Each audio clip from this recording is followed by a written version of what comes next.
नमस्कार मित्रांनो, big boss Marathi season 5 ची ट्रॉफी सूरजने जिंकली आणि त्यानंतर बी टीमचे काही सदस्य बिग बॉसच्या घराच्या बाहेर देखील भेटले आणि भेटल्यानंतर त्यांनी खूप सारा कल्ला, मस्ती, मजा केली आणि त्यातीलच एक व्हिडिओ अंकिताने शेअर केला आपल्या सोशल मीडियावर।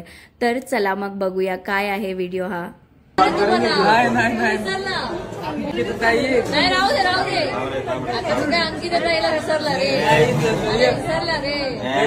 बघा बघा झाकूक झुकूक विसरलाय मला। बघा बघा बाबा, आम्ही आता बिग बॉसच्या विनर सोबत जेवतोय। अहो भाग्य आमचे, अहो भाग्य। सुरेश दाजी कसा दिसतो? भारी दिसतो। बघितलंस ना तू? कोणाला सांगू नको? मी नाही कोणाला लपवून ठेवतो, दिलात लपवून ठेवतो तुमचं फोटो करून ठेव। हा ठेवलं।